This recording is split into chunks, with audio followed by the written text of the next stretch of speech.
It's one of the most mysterious dinosaurs ever discovered. Head like a crocodile, meter-long jaws, a spectacular sail, and an overall body larger than T-Rex. There's no animal alive or extinct that we know of that looks anything like Spinosaurus. Spinosaurus. Only one skeleton has ever been found. And in a single night, it was destroyed. It was a catastrophic loss to science overall. Now, after a century of searching, a new skeleton has emerged from the Sahara. When this skeleton is revealed, it's going to change our understanding of this animal in pretty fundamental ways. And already it's pushing the limits of what scientists thought dinosaurs could do. We're going to be figuring out things as we look at the bones that we never dreamed possible in a dinosaur before.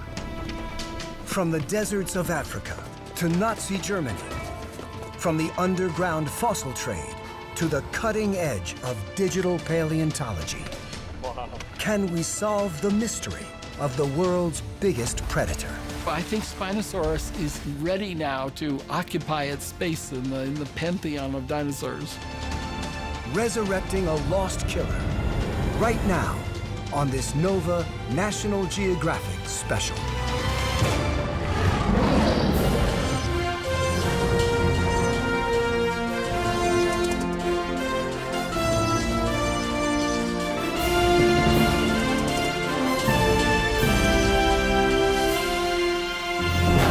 Major funding for NOVA is provided by the following.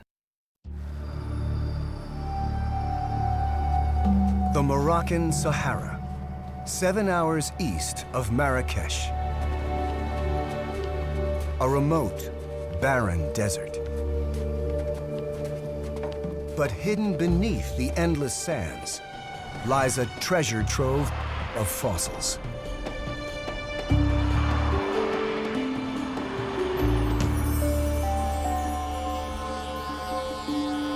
Morocco's ancient rock has preserved an amazingly complete record of life here. From prehistoric insects and sea creatures to crocodiles and dinosaurs. Today, they're a precious resource. The Moroccan fossil trade brings in tens of millions of dollars a year.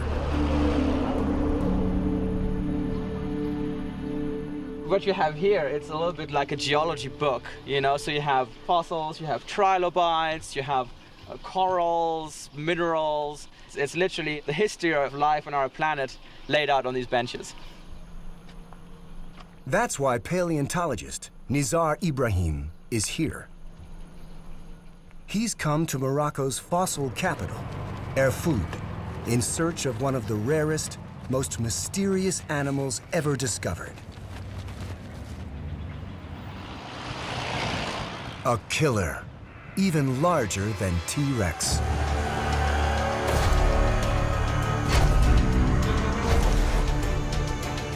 Its name is Spinosaurus. Spinosaurus, even by dinosaur standards, is one of the strangest, weirdest creatures anyone can imagine. Well, this animal is a fabled beast. I make the comparison to Nessie, the Loch Ness Monster, or the Sasquatch, or the Abominable Snowman. I mean, yes, they're pictures in books, but we can't put our hands on the real fossils. Spinosaurus is one of the great mysteries of the dinosaur world. This is an animal that we know was enormous, we know was very strange, but short of that, we don't know that much about it. Spinosaurus tooth. Sharp, conical, and very large teeth discovered all across North Africa offer telltale signs of this powerful predator. The problem is, very few Spinosaurus bones have been found to go with them. Spinosaurus fossils are very rare. Teeth are actually fairly common find, but an associated skeleton, several bones that belong to the same animal, that's something that happens once every 100 years. Nizar, a specialist in North Africa's ancient fossil beds, has spent the last decade scouring museum collections and fossil shops around the world for elusive Spinosaurus bones. I was looking at everything, just hoping to find something that someone hadn't seen before. So I was starting to piece together a basic outline of the skeleton, but there were so many missing parts. It was very frustrating. Frustrating, but not unusual for North Africa. Fossilized remains of dinosaurs have been notoriously difficult to find here because of the vast distances and harsh desert conditions.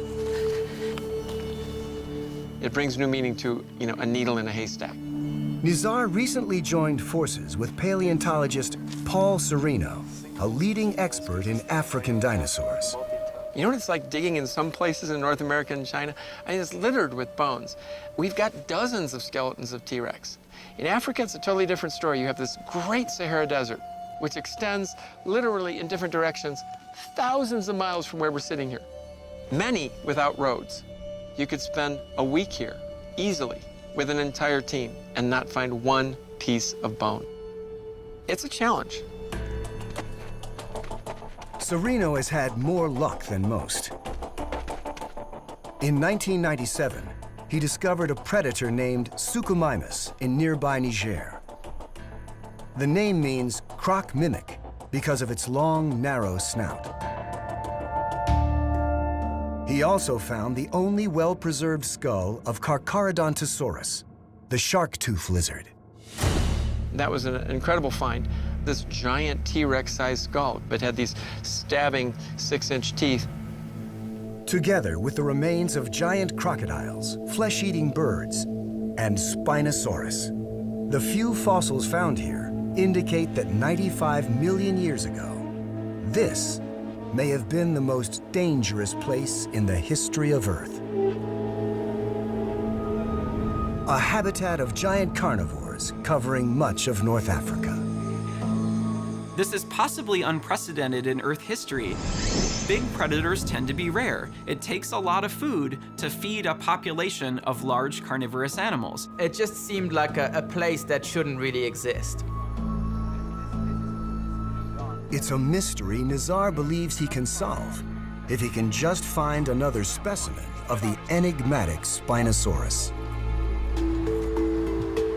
But before venturing further into the desert, Nizar's quest takes him to Germany and the castle of an eccentric aristocrat, Ernst Stromer.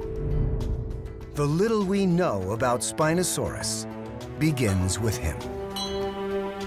Ernst Stromer was a German paleontologist. He was really an explorer that wanted to find fossils in virgin grounds.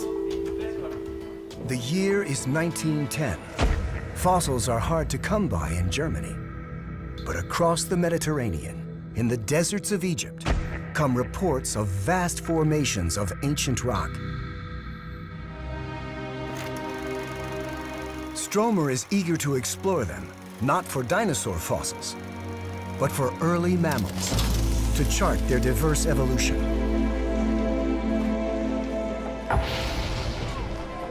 With the help of an Austrian fossil hunter named Richard Margrave, he scopes out several locations. The most promising, according to their crude geological maps, appears to be the Bahariya Oasis on the edge of the Sahara Desert.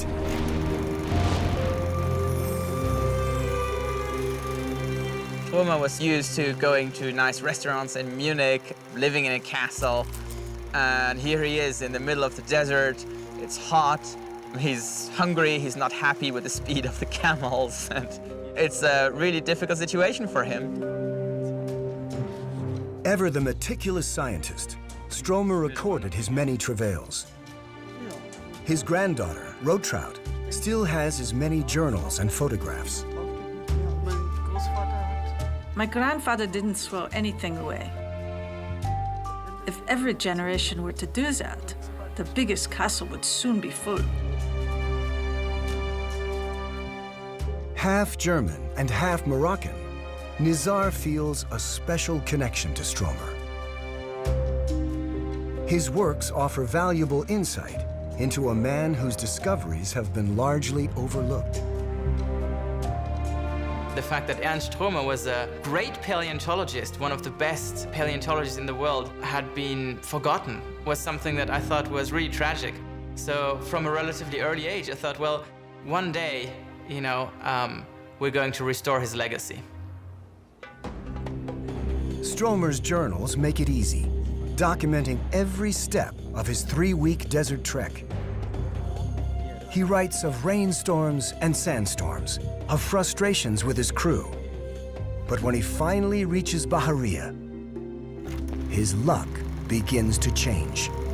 Stromer describes some of the first ever evidence of the Sahara's turbulent past and the creatures that lived here.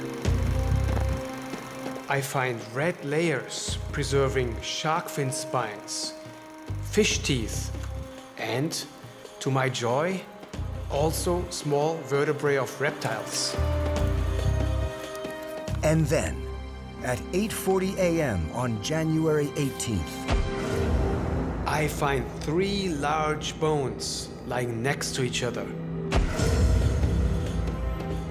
The better one is probably a thigh bone. poking out of the rocks, Stromer finds enormous thighs, ribs, vertebra, and claws. They're not early mammals, but something much bigger. Apparently, these are the first of Egypt's dinosaurs. I don't know how to conserve such gigantic pieces. Stromer wandered into an oasis and wandered out with the first dinosaur bones, really good dinosaur bones from Egypt. He didn't even know grossly how old these beds were, and he was going for a different reason. And he found some of the weirdest dinosaurs on the planet. The important thing is that he realized it. Stromer changes course from mammals to dinosaurs and dispatches Marggraf on more fossil-finding expeditions to Bahariya. Together, they introduce many new dinosaurs to the world. A large plant eater, Egyptosaurus. Killer carnivores, Bahariasaurus and Carcharodontosaurus.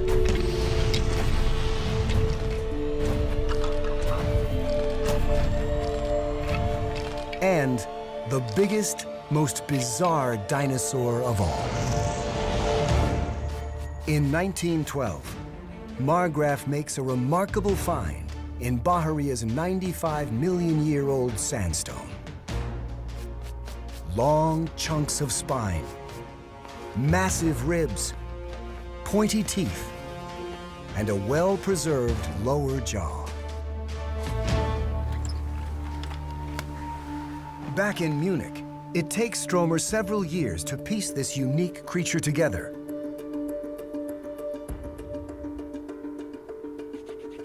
He describes an animal with jaws like a crocodile, smooth cone-shaped teeth, razor-sharp claws, 6-foot spines comprising a magnificent sail, and an overall size larger than any other predatory dinosaur, including T-Rex, which had only recently been discovered in North America. Stromer was amazing at how well he understood this animal from the pieces that he had. He realized that he was dealing with something that was like nothing else that had been found anywhere else in the world. In 1915, Stromer dubs his animal Spinosaurus aegypticus, the spined lizard of Egypt. For the next several decades, the skeleton becomes a popular attraction at Munich's Natural History Museum. But that all changes when the Nazis rise to power. An outspoken critic of the regime, Stromer suffers terribly during the war.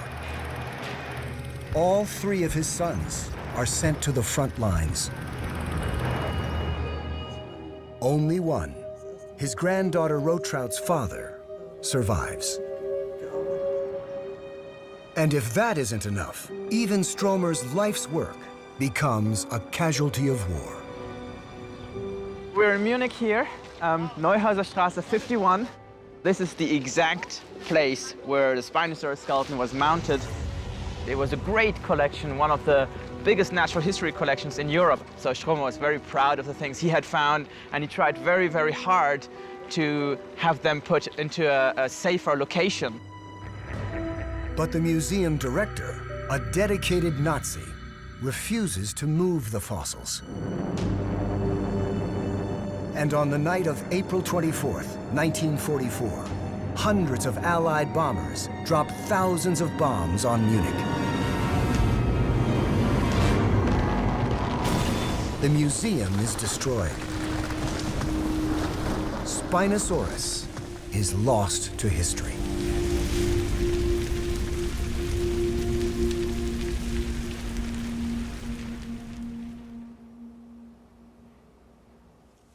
This is the only surviving image of the mounted Spinosaurus skeleton. Just imagine you spend decades of your life doing research, and then in one night, everything is destroyed. The loss of his sons, of course, was the biggest loss in his life, but the dinosaurs were a very close second. Those were unique specimens, and I think he knew that it was very difficult to find fossils in the Sahara. And he was right. Stromer died in 1952.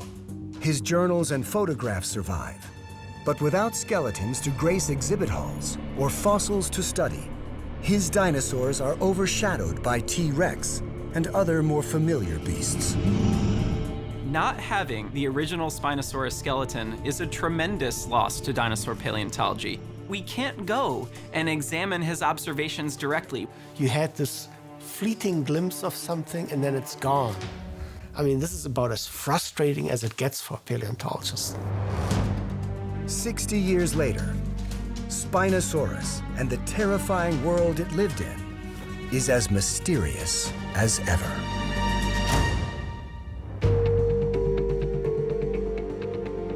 Over the decades, a few Spinosaurus bones have turned up from across North Africa. Teeth, vertebrae, and this partial snout.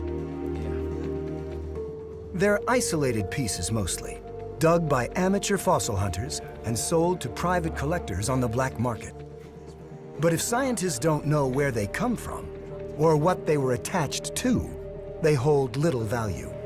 We were tempted and teased by teeth and little tiny pieces and then a snout here, but no skeleton, nothing associated, nothing bone to bone, nothing to piece together more than what Stromer had done 100 years ago. But then suddenly, everything changes. At the Natural History Museum in Milan, Italy, Cristiano Del Sasso receives a large collection of bones from an Italian fossil trader. He's told they're from Morocco, likely spirited out illegally. They all seem to be from a single specimen. And they bear a striking resemblance to Stromer's lost Spinosaurus. Cristiano quickly connects with Nizar, knowing he'd been obsessing over Spinosaurus bones for the last decade. They said that it's a large predatory dinosaur and that I should see it.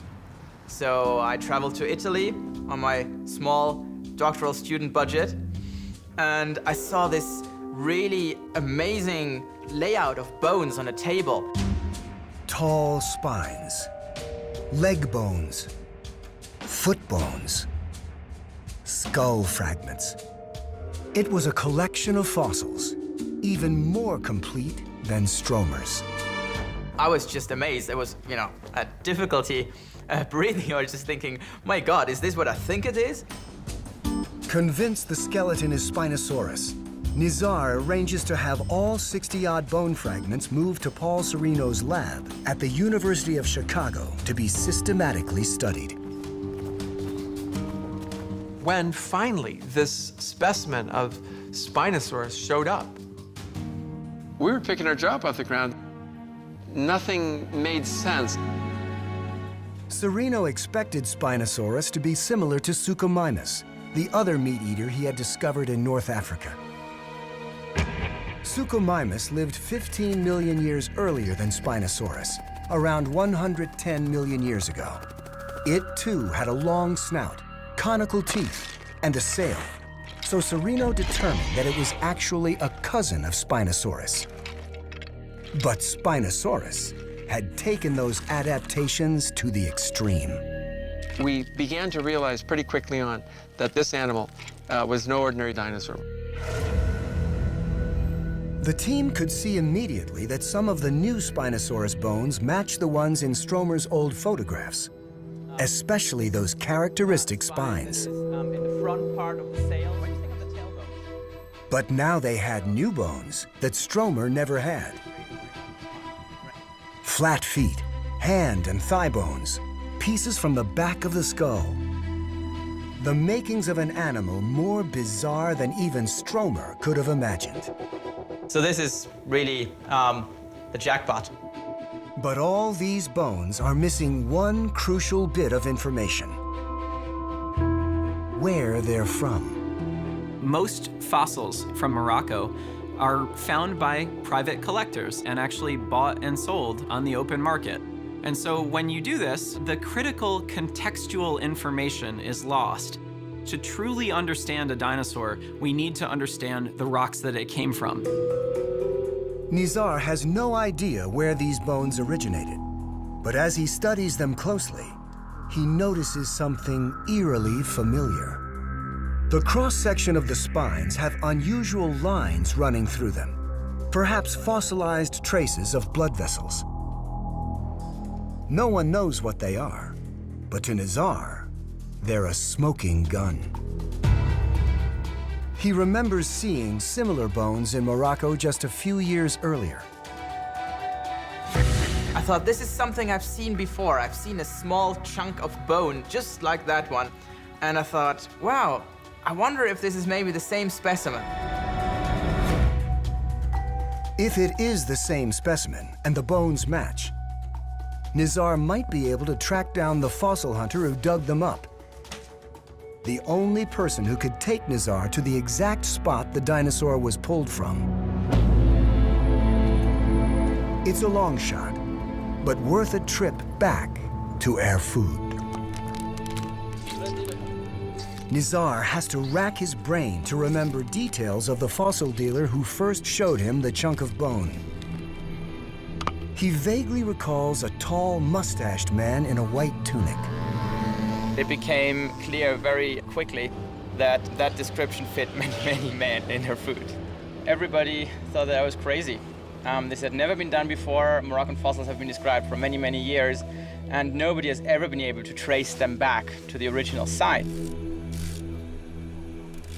With the help of British paleontologist Dave Martil and Moroccan Samir Zuhri, Nizar goes village to village, shop to shop, chatting up the locals for clues to the fossil hunter's whereabouts. I'm trying to find a needle in a haystack. Actually, it's much bigger than a haystack. It's a needle in the Sahara. Given Morocco's vague export laws, Nizar needs to tread carefully.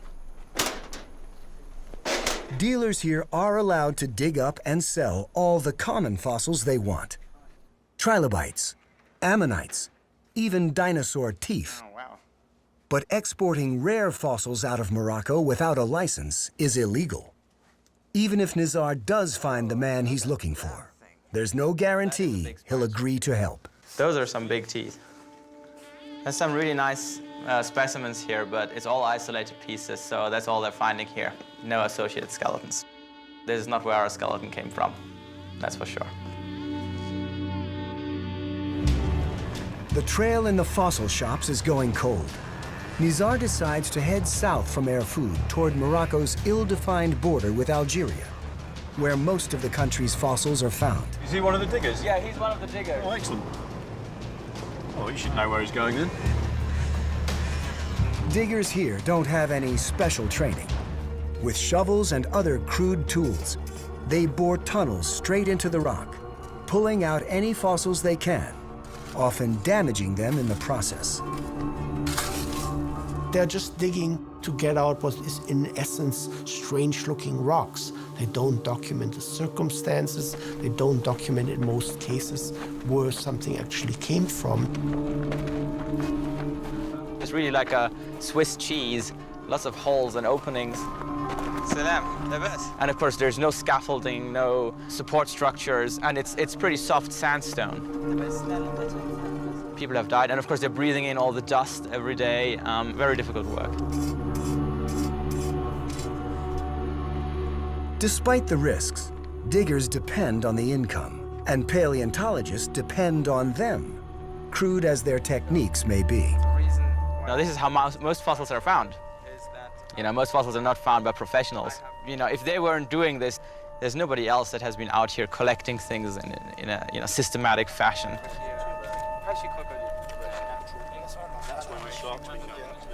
So far, there's no sign of the mystery fossil hunter. Back in Erfoud, Nizar is ready to give up. My morale is very low, just trying to figure out what to do next. You know, it's just being back at square one.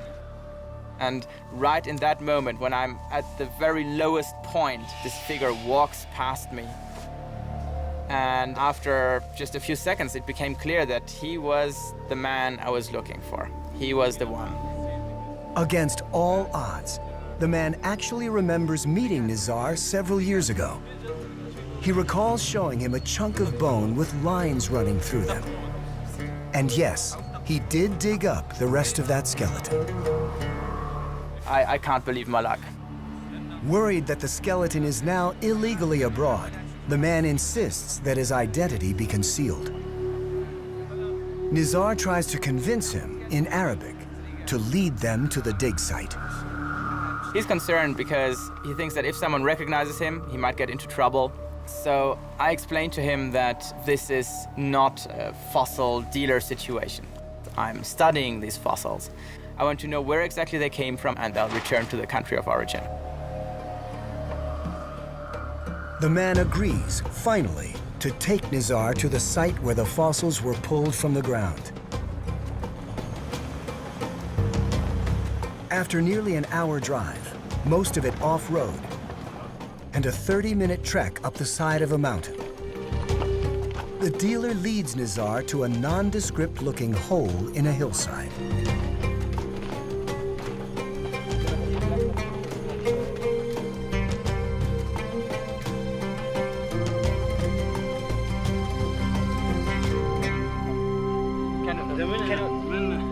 Within minutes, in the fill surrounding the dig site, they discover fragments of bones and teeth, all but certainly Spinosaurus.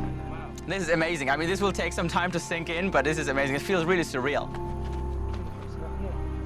The dealer explains how it took 2 people digging for 2 months straight to get the skeleton out, and how he sold it to an Italian fossil dealer for the equivalent of $14,000 US. This is the best thing he's ever found, and he's never found anything even close to that in terms of completeness. You find pretty bones, but never, ever a partial skeleton.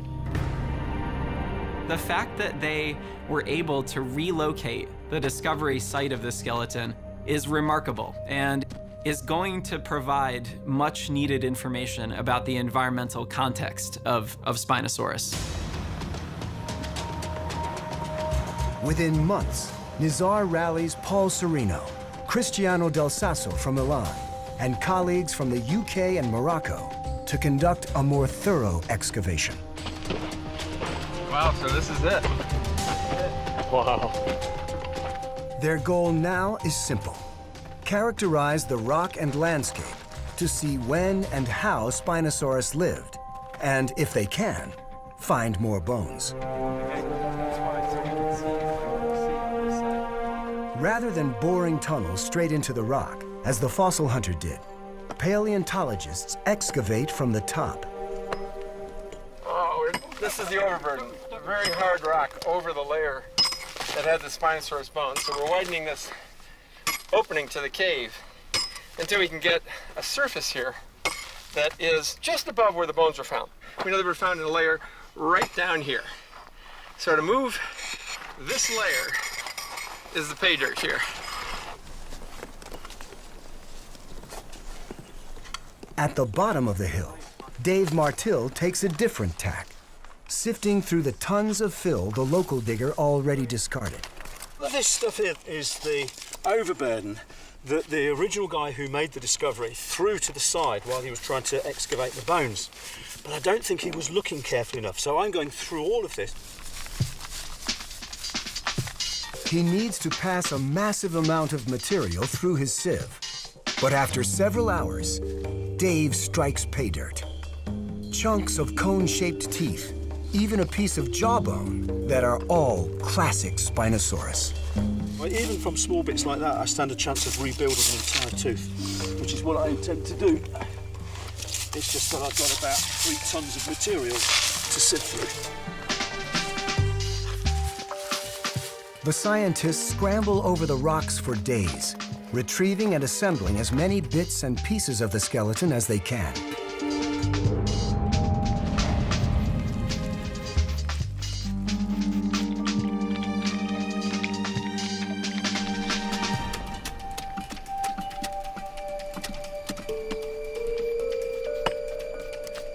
Cristiano exposes one of Spinosaurus's characteristic spines, similar to the ones Nizar recognized years ago. This is the same shape, same size of the specimen we already know well. It is another confirmation that this is the specimen we were looking for. As they piece together the bones, the scientists are also looking carefully at the rocks they come from. These layers comprise millions of years of geologic history. But can they reveal the habitat Spinosaurus lived in and how he survived alongside the other giant carnivores? We're above the dig site now, and we're looking at the cliffs that dominate this valley. And you can see beautiful stripes of gorgeous colors.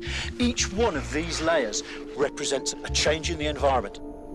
Forests, lakes, rivers. As we go down through each of the layers, we're going further and further back in time, and eventually we get down to the layer with our Spinosaurus in. Buried along with Spinosaurus are very different kinds of fossils. Ones you might not expect to find halfway up a mountain in the Sahara. This is full of lots of shells. There we go. That's a little sea urchin. Sea urchins, mollusks. Oh, that's lovely. That's a nautilus. Fossils of marine animals dating back to the Cretaceous period, 95 million years ago. Back then, sea levels were over 100 meters higher than they are today. Much of this place was underwater, inundated by rivers and lakes, and a massive ancient sea. Fossils of similar age found across North Africa reveal that this lush ecosystem once stretched from here in Morocco all the way to Egypt. And Spinosaurus, along with the other giant predators, lived throughout all of it. It's meat eaters, and more meat eaters. Here it is, this chamber of horrors, this scene of carnage and destruction. You know, it's a very, very striking image. Problem is, it's a scene that continues to confound paleontologists.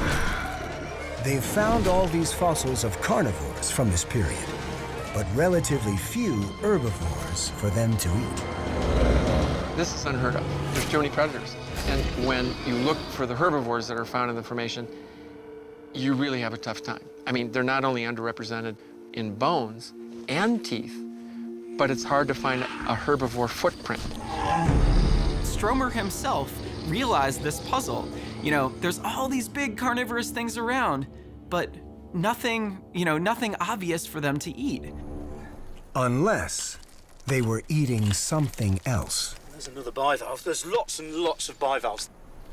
There are lots of shellfish in the fossil record, but also much larger sea creatures, like coelacanth, sawfish, and lungfish. A perfect meal for any dinosaur that could catch them. We're not talking about small little salmon. We're talking about giant 12-foot, 16-foot aquatic creatures. So one of these animals can easily feed an animal the size of Spinosaurus, no problem. That Spinosaurus, with its croc-like snout and conical teeth, was built to catch fish is an idea even Stromer had considered. Hey guys, I got some more of this too. Look at this. But in the history of paleontology, no one has found evidence that any dinosaur spent much of its life in water. If the new bones reveal Spinosaurus could, it would be the first.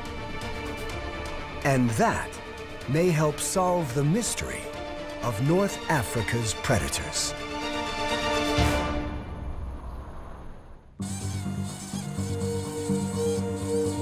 Back at the University of Chicago, the team quickly gets to work prepping and analyzing their new fossils, searching for any clues that Spinosaurus may have been aquatic.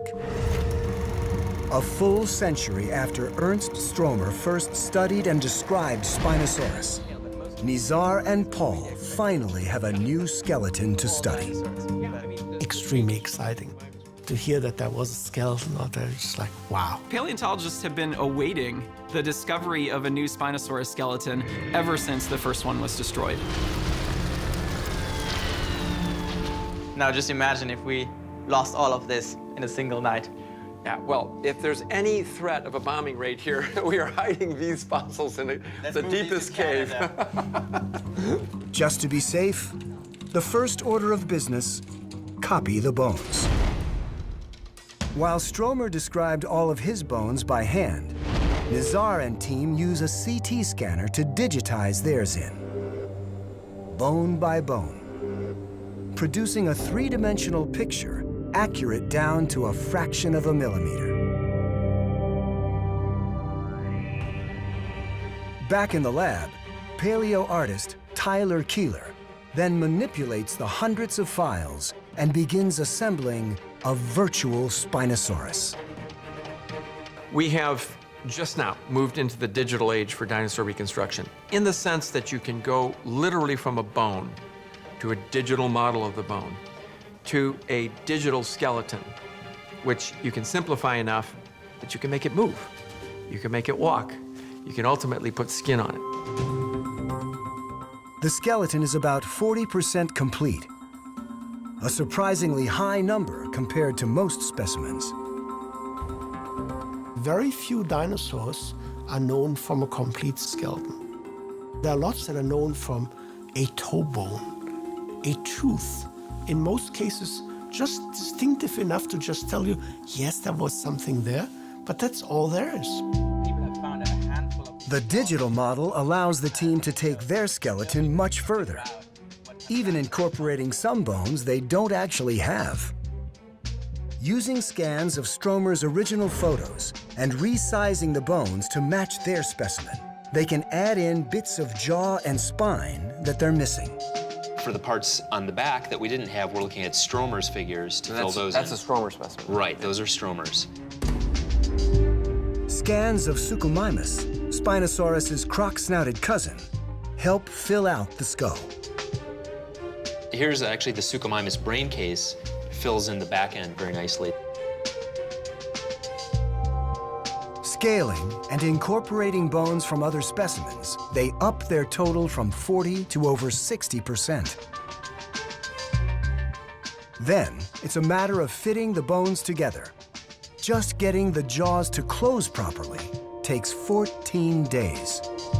Our knowledge of Spinosaurus comes from several different specimens. These aren't all the same size, and so you can't just, hodgepodge them together like some kind of giant Frankenstein. You have to build a digital model in the computer so you can get all the proportions correct and give us a better conception of what the skeleton of one of these animals would have been like. Taken together, the new specimen, stromers, suchomimus, and other isolated bones, the digital skeleton reveals an animal every bit as extraordinary as Stromer imagined. 50 feet from snout to tail, the model confirms that Spinosaurus is the biggest predator ever to walk the planet. At least 9 feet longer than the largest known T-Rex. Size does matter, biologically speaking, because you wonder what are the ecological circumstances that support such a large animal. And that gets back to Stromer's conundrum. How do you feed all these giant T-Rex-sized predators? Stromer speculated that Spinosaurus could eat fish. But does that play out in the bones? The foot is a good place to start. It's got a flat bottom. I'd never seen anything like this. The first time I set eyes on it, I said, what is this doing on this dinosaur? Most predatory dinosaurs scampered around with narrower feet and curved claws. This foot's completely flat. I'd never seen anything else like it. To make sense of it, the scientists compare it to animals that are living. At least they were until relatively recently. Starting with dinosaurs' closest living relatives. When you're starting with a predatory dinosaur, you think bird as your living analogy. And you have to start there because they're bipedal. For all we know, this dinosaur had feathers. We don't know for sure. Turns out, flat feet are a handy feature for wading birds like flamingos. They help keep them stable in wet sediment. In lush Cretaceous Africa, could Spinosaurus have used them the same way? Certainly a sensible interpretation to argue that a fairly flat foot would help an animal, particularly a large animal like Spinosaurus, walking over a soupy substrate. You don't want to get stuck there. The flat surface may even help propel them through the water. If potentially they use their feet as paddle, that's a whole other chapter. It reinforces the aquatic model for this animal. We may not be able to prove it in a court of law, but it certainly makes the probability of our inferences much, much more secure. For more evidence, the scientists looked to Spinosaurus's other living relatives, crocodilians, which branched off from dinosaurs about 200 million years ago. Animals like this 250-pound tame alligator named Bubba. Bubba's a reptilian ambassador of sorts, allowing Paul and Nizar to get much closer to a large reptile than they probably should. Bubba is so kind to be able to lift up its hand and spread the toes so you can really see the anatomy of a live crocodilian. The potential for webbing on its feet. Its smooth, cone-like teeth. No bumps, no ridges, just basically a conical tooth, which is your basic fish-eating tooth. Its long, narrow skull. Crocodilians in general, when they become more fish-specialized, the skull becomes narrower and longer. Right, because you want as little water resistance as possible. Even the sensitivity of its snout. Every little polka dot on every scale is a special sensory cell. And we see all these openings on the front of the snout of Spinosaurus. Used for detecting motion in dark, murky water. The tail may also have helped. Combined with the flat foot, it may have gracefully propelled Spinosaurus through the water. Much like this animal. Whoa, there he goes. See, look at that. He uses the tail to get going. The comparisons all point to a creature that was well suited for getting around in the water and hunting fish. But what about that giant sail? Neither birds nor crocs have that. From the old research journals, Nizar learns that Stromer had asked the same question. and had found one animal to compare it to, the crested chameleon.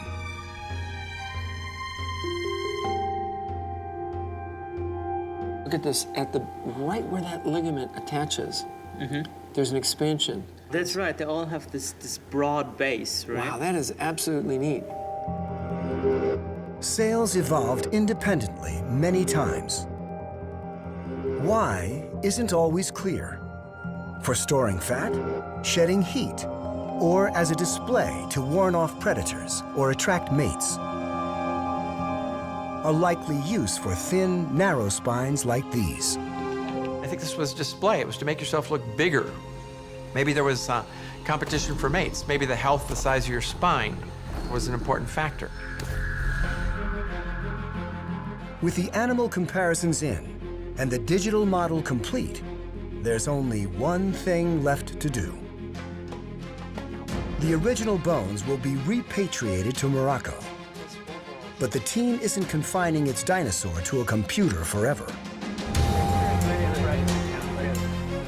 Thanks to machining facilities in Chicago and Toronto, virtual Spinosaurus is becoming the first life-size predatory dinosaur fully realized from a digital model.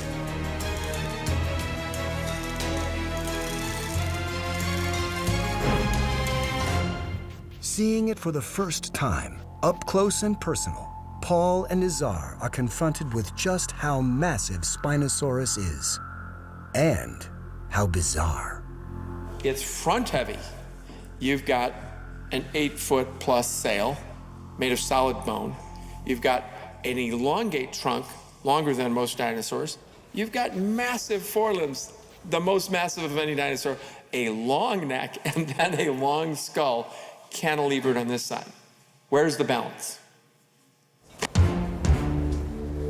The skeleton towering over them forces the scientists to rethink how Spinosaurus got around. Looking at the skeleton, it was certainly, very different from the mode of locomotion of any other dinosaur. It may have needed to use its long forelimbs for walking, a first for predatory dinosaurs, which so far have been strictly bipedal. While it hails from the two-legged dinosaur group of carnivores, it might be using those grabbing, rasping hands to walk. Otherwise, it's going to fall on its lovely crocodile-like head. Of course, that's only when it was walking on land. More likely, the finding is another strong indicator that Spinosaurus is different from any other dinosaur ever discovered. It appears to have forsaken the land, evolving over millions of years to thrive in water. It is one of the great mysteries of the dinosaur era that every other major group has seemed to invade the water. And no dinosaur had ever done this. Never a dinosaur with a fin for swimming. Never a dinosaur with anything we could point to say, that was adapted for being in water. This is the first time, and it's really exciting. With this revelation comes a long-awaited explanation for how Spinosaurus and all the other monster predators of Africa's late Cretaceous competed for prey. Quite simply, they didn't.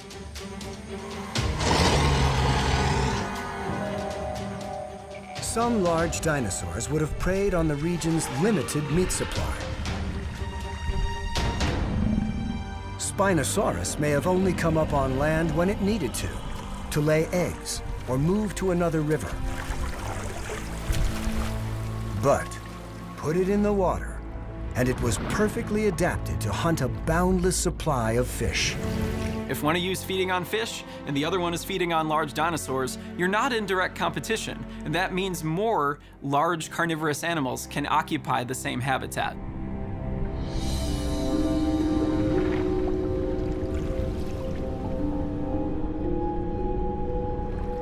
Paddle-like feet and powerful tail propel it through the murky, turbid water. Sensors in the snout help home in on prey And at precisely the right moment, Spinosaurus does what its body is built to do.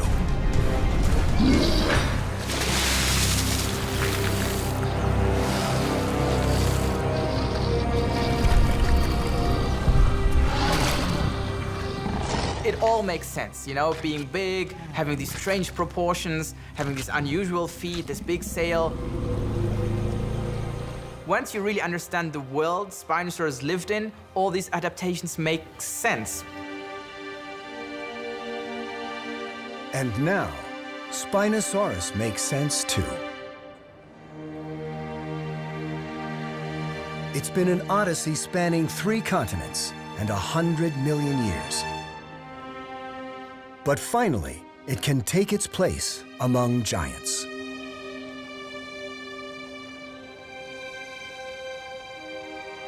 It is the weirdest, largest predatory dinosaur that we may ever find in our lifetime. But the saga behind this dinosaur, the man who was associated with the first bones, world wars, the contraband fossils, it's a story that has so many dimensions, it's going to be hard to top. Spinosaurus hadn't really captured the public's imagination because it just wasn't real. It was like a made-up dragon. But with this skeleton, you know, things are going to change. It's absolutely going to capture the imagination of the world. Spinosaurus, the world's first aquatic dinosaur. The largest predator is the lost killer of the Cretaceous.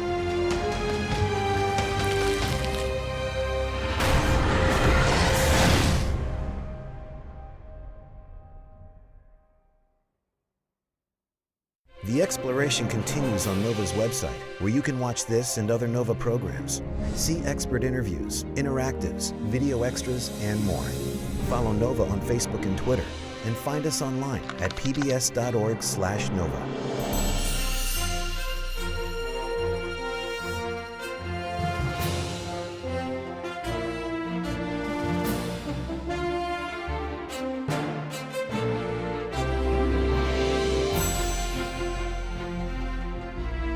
This Nova program is available on DVD. To order, visit shoppbs.org or call 1-800-PLAY-PBS. Nova is also available for download on iTunes.